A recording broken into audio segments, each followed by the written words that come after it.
Hey everybody, back again today with just going over the analysis of the game I played earlier today. Um, it was an interesting game, and I definitely think worth going over and making sure we cross all the I's or sorry, let me get that right.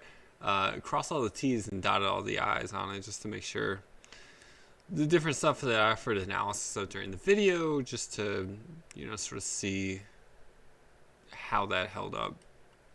So, um, if we put the game back here on the beginning, I did go through the game and um, sort of put in some different lines that I thought were of interest. But before we get into that, I do want to just say some general things about the game itself. So this is sort of the report um, here for from chess.com's engine evaluation. I set it where it's a depth of 26, and I really like graphically um, sort of what they put out here, where again, if you're not familiar, we've got this horizontal line down here. My cursor's not really picking it up, but basically the horizontal line, if the graph is above, that means white is winning, and if it's below, that means black is winning. And how far above or below is how much they're winning by. So what stands out to me when I look at this chart, first of all, is that I had the white pieces, and in this game, white was never really losing. So I never ceded an advantage to black, which I'm pretty happy with. In general, the chart has the feel of steady advantage gain. There's some kind of dwindling away over here. We'll check that out a bit. Um, but yeah, I got the advantage and I pretty much held it. And then the most glaring thing you might notice is over here towards the end. So this is time trouble. Um, and if you sort of look back here for this large chunk of the game from about this point to about this point, I had a just totally winning advantage. Um, if this was two grandmasters playing, there's a good chance black would have resigned much sooner. But credit to my opponent, we are not grandmasters, and when you're playing people at our level, people can make mistakes, and there are practical issues that people run into. Now, for the longest time, I did not make a mistake, and I always felt like I was sort of winning, but I didn't feel like I was winning by as much as I was, because I always felt like there was a possibility of making a mistake. And but as it turns out, I was winning pretty convincingly. Um, but then this practical issue came up, and I had this blunder here, which we will definitely look at. I will mention that it was we were both in kind of mutual time pressure. I think we were both around like 2 minutes and change each. Um, and so I made a blunder, and then he made a blunder by not sort of taking advantage in the game. The original game video itself, at this point, I do remember I said something like, "Oh no, that was not good," and luckily, his move came on the board, and it didn't take advantage. But what I wanted to say was that at our level, even if you kind of get into a bad position, what I really liked about how my opponent played was they kept playing and they kept playing even though they were in a losing position. And as it turns out, they ultimately got a chance to equalize. Unfortunate for them, they weren't able to capitalize on that. But the point is there, if you keep fighting, so I called this video like relentlessness and the power of tenacity in losing positions. If you show relentlessness and tenacity like my opponent showed, even though again for the longest time they're in a totally losing position, um, a chance might creep up, and hopefully you'll be able to take advantage. And then it's on me as well. This game really speaks to my recurrent theme I've said of wanting to make sure I don't get into time management issues. The issue for me here was making sure I didn't get into time management and didn't make this blunder, which I'll hope to be able to convince you that had I not been in time trouble, I very easily would not have made. But in any case, let's get to the game. So starting off, I want to jump into the openings book. So we get this. Let's see what the engine here calls it. I don't think they have a name for it, or at least nothing is popping up. So Simon Williams has some material out on this opening. He calls it the Jobava London. I think I've seen it called other things, but it's just a route that I like to go when they sort of go for this King's Indian setup. You usually don't bring the knight out to c3 in the normal London, but I feel like you get some decent play against the King's Indian with this kind of setup. So yeah, and this is one of the reasons why I like this, is because usually black will just do their normal King's Indian stuff, and you can just play this move e4 and get a nice center, and it's a really comfortable position. The plans, queen d2, castles long, bishop h6, h4, h5, they're all sort of very natural plans. Okay, so d6. Again, we're still following a lot of games, a lot of theory here. Queen d2, what I played. Knight f3 evidently is also a move. Castling short by black. Bishop h6 is the second most common move. Knight f3 is the most common. I will sort of just look at a little bit of analysis here. I mentioned in the game, I thought I could play castles, and I think the engine likes this move. It likes knight f3, it likes rook d1, but it also, depending on sort of how long you let it sit there, I think at one point it recommended castles as number one. And again, at our level, these kind of differences, 0.28, 0.44, they don't really mean a whole lot. So, yeah, if you get something like castling, and I think in the game I mentioned, well, what if black plays rook e8, and I'm trying to take away their dark squared bishop because it's a really strong defending piece for them, and then they just play this. Engine says this is a totally winning position for white here. White evidently has moves like h4, f3, this normal sort of kingside attack. Engine at this setting is saying h4, but this is something I'm going to keep in the back of my mind, because I oftentimes feel like I need to throw the bishop to h6 immediately, because I think they're going to get away with their bishop like this. But it turns out, at least in this position, and I assume in similar positions, it's not terribly bad for white at all, and it's actually pretty decent. So yeah, just a point to keep in mind. Okay, so let's go back here to the openings book really quick. Not in this line though. So let's go back to the game. So I played bishop h6 instead of castling long. They played e5. I took, which is the most common move. They recapture, and then I castle long, which again is the most common. Few games here. E takes d4, queen takes d4. And here, well, knight c6, queen d2. And then they play this move bishop e6, and we kind of get out of theory. So I'm going to get out of the openings book at this point. So yeah, just point of interest here. Computers mentioning like a6 or queen e7 as opposed to bishop e6. Yeah, bishop e6 kind of, I'm not sure where their bishop needs to go. Maybe on d7.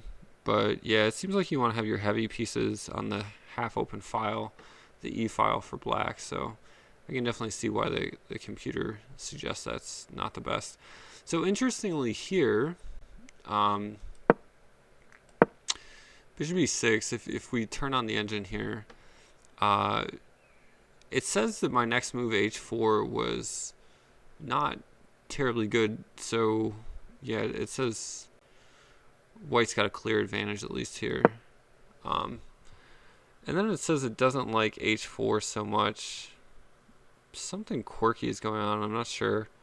But then, like, if you let it sit, it turns out it likes it. So yeah, I don't know. I bring this up because I was wondering about h4 in the game. Because I then played knight f3, and then kind of got distracted from the whole h4, h5 idea. I wonder if it was kind of a wasted tempo, but turns out no, it was totally fine. It's mostly just kind of leaving possibilities open. You don't necessarily have to play h5, but black has to think about what happens if you play h5. It creates a nice outpost on g5 for a knight, so yeah, I think it's a totally fine move. And then you play this move knight e5, which the computer says is kind of an inaccuracy, and that stopping white with h5, something like that, might have been best. And then I went for knight f3. Here the computer suggests going on with it h5. And this is something I kind of have an issue with. I see in these kind of kingside attack ideas where you attack a fianchetto structure like this, that you're just pushing your h-pawn, and oftentimes you're sacrificing it. And oftentimes you get non-immediate compensation. You just sort of have a good long-term attack. You're not going to win in the next 2 or 3 moves. And it's those kind of positions which I'm really struggling to, or striving to, understand better. Because situations where I sacrifice material and don't see a win within the next 2 to 3 moves, but I have a winning position, it's harder to see for me, and I'm less comfortable with. And so even though I was aware of this idea h5, I'll tell you what the computer says first. Knight takes h5, and then, yeah, bishop e2, just going after the knight. And these are kind of like best moves according to the computer. So this is a very nice position for white. A clear advantage, roughly plus 1.5, depending on how long you let the engine sit. And if black takes, g takes h5, that is even better for white, plus 2.5. And if they do something like queen e7, then you're just taking on g6, and the king side is coming open. So the point is, this move could have definitely been played, and even computer says best play, you get your pawn back even, and you just have a really nice position. So something I was kind of aware of in the game, but I just have a lack of comfort on, and I'm stressing it here with you guys, both to bring it to your attention and also to just kind of stress it for myself that, hey, trust the ideas. They work out. Opening lines, even if you are sacrificing a pawn, oftentimes sacrificing the pawn is totally fine. Okay, so that didn't happen. I played knight f3 instead of h5. They played a6. Computer says it's fine. I mentioned something like bishop g4 at some point in the game, which is what the computer says is best. Yeah, bishop e2 it says is the way to respond. But in any case, after this, in this position, this is where the tactics started appearing on the board, and I think it's definitely worth looking at this. So I played knight takes e5, and it said that this wasn't best. It wasn't bad, but it wasn't best. And I kind of had the feeling that that was the case, but I kind of went with it because I thought it might present black with practical difficulties, which ultimately it did, because they had to get the tactics right. So objectively speaking, a move like bishop e2 or h5 again, just trying to hit this point home. This h5 idea is really good attacking idea, even if you're just sacking a pawn. And even the quote smart move, all good chess players play king b1. Those are better options than the knight takes e5, which I did.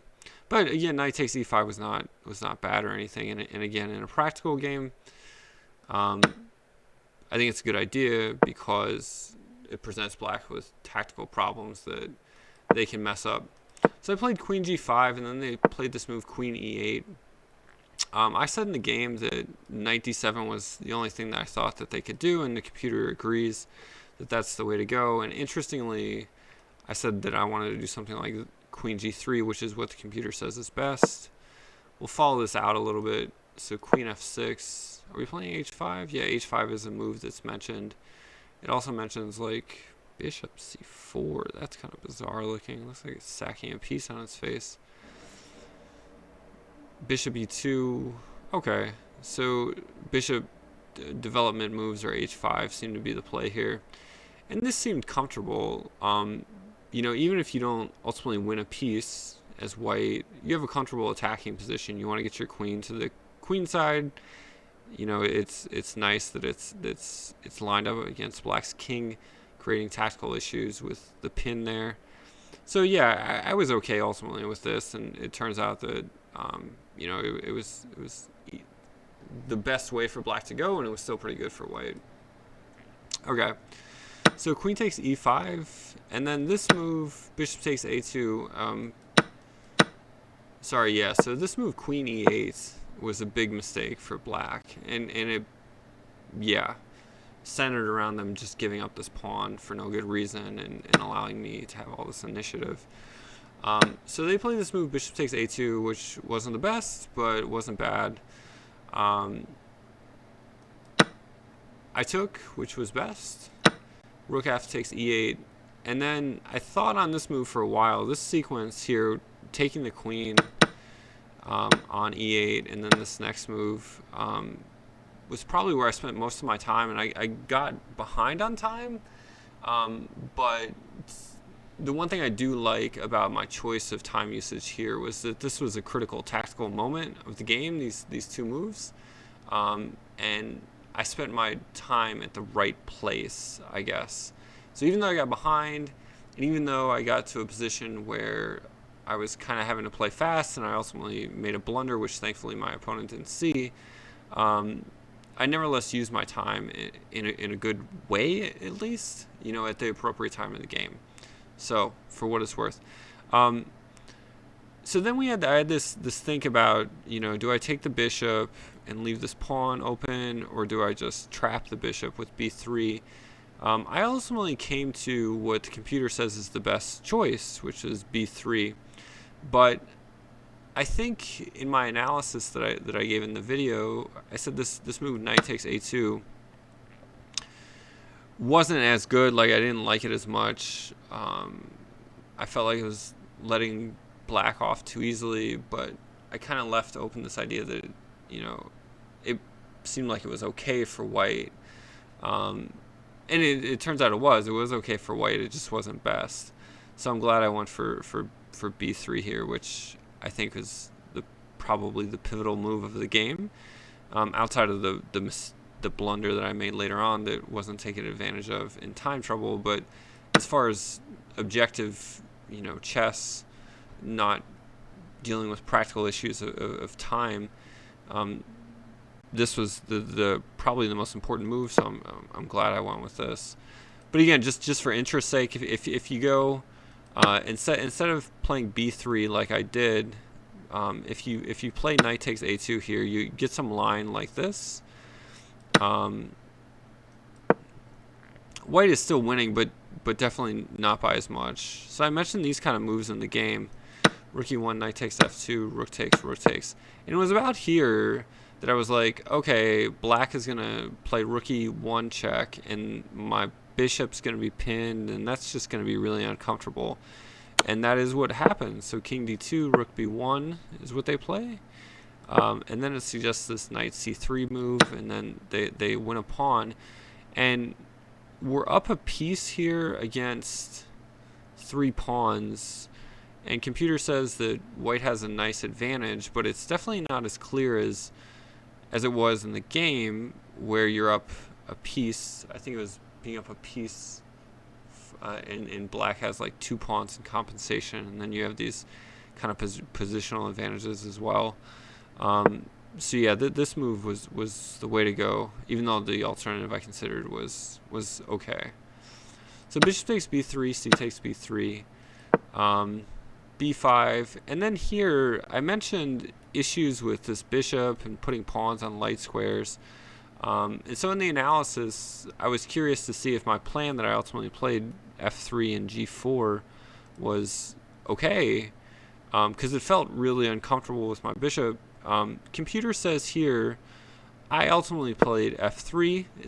Computer says that's actually the best move, so happy about that. But also it mentions moves like bishop e2 and bishop d3, which makes sense as well. Bishop d3 especially, just reinforcing e4. If I had moved the bishop, I probably would have played bishop d3. But yeah, so it says f3 is best. Black plays c6, and then this g4 move it also said was best. So I was kind of questioning this in retrospect, so I'm glad to see the computer was fine with that. And then let's move bishop e2, knight d7. We'll sort of go through some of these moves kind of quickly. This is best. Rook c8 defending, hd1. Yeah, this move, just putting pressure on their knight, made sense. The computer also said, you know, you could just try to break up with the king side. That's maybe the best way to go.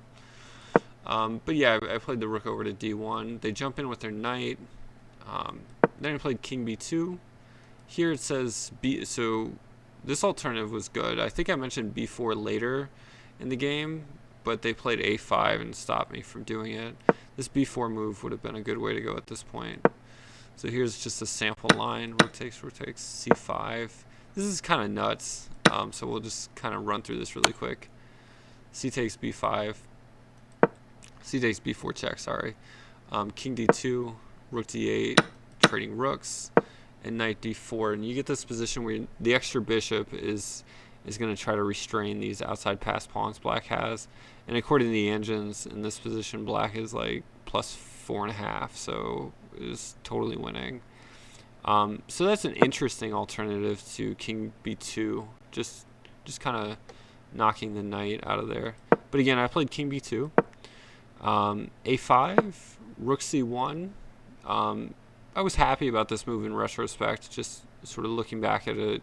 It created these tactical issues against the knight, and I wasn't really finding a whole lot else. And it's these kind of positions where it's not obvious how you improve your pieces.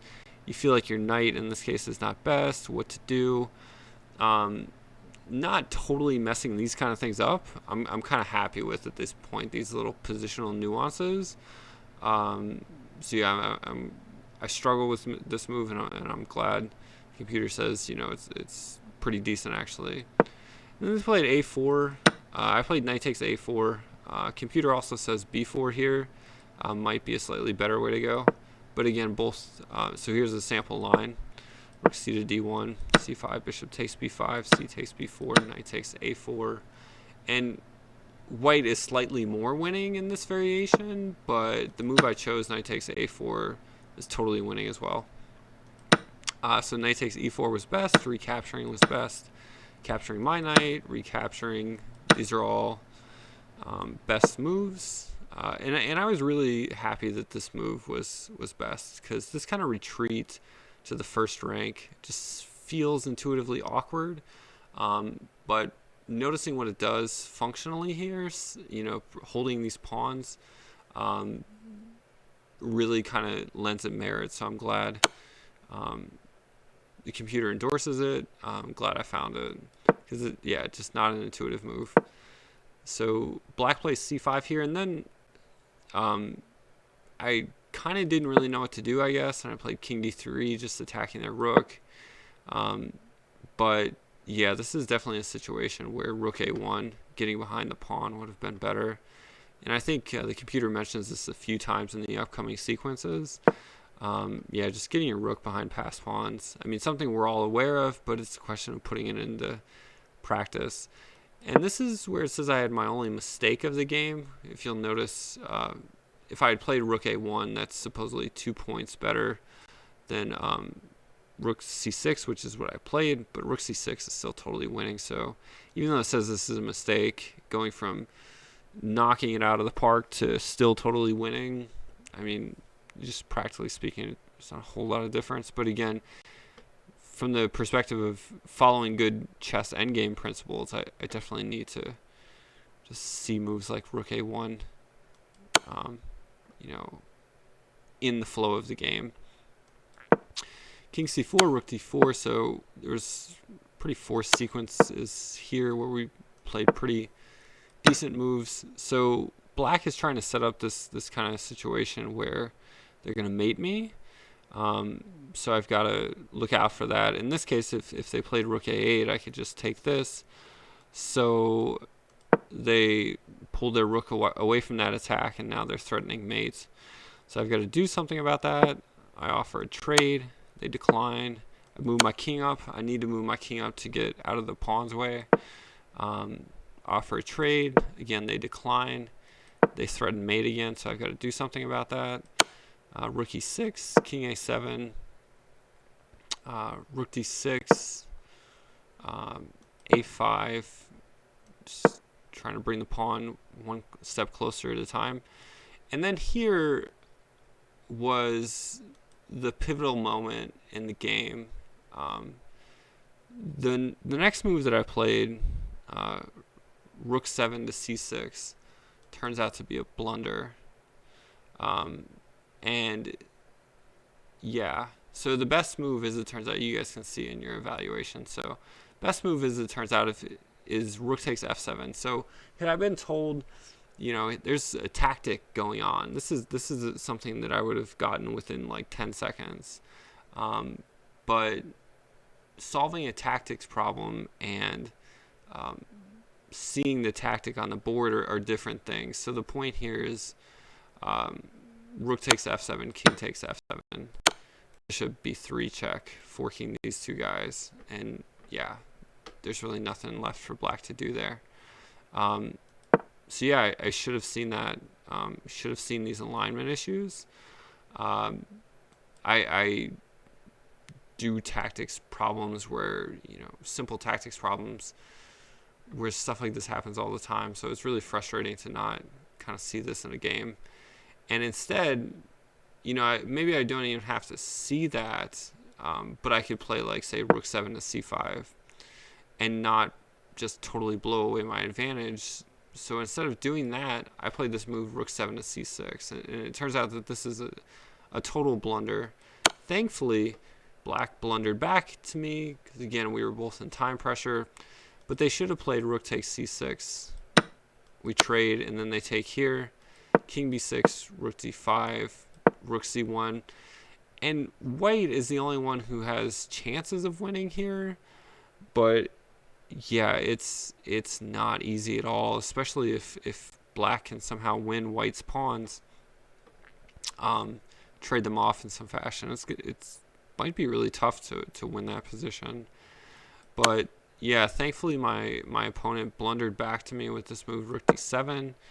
And then, you know, I played a series of best moves here. We'll just sort of cycle through them. And then here, black resigned. I mean, what else are they going to do? If we trade rooks, yeah, I'm just going to bring my king up and queen my pawn. Yeah, computer says plus 16 and a half here. So, yeah, an interesting game. A case of basically holding the advantage for a long time, not really giving up the advantage outside of the blunder in time trouble.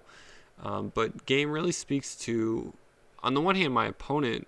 You know, if you fight, you can give yourself chances to come back, or give your opponent a chance to make a mistake.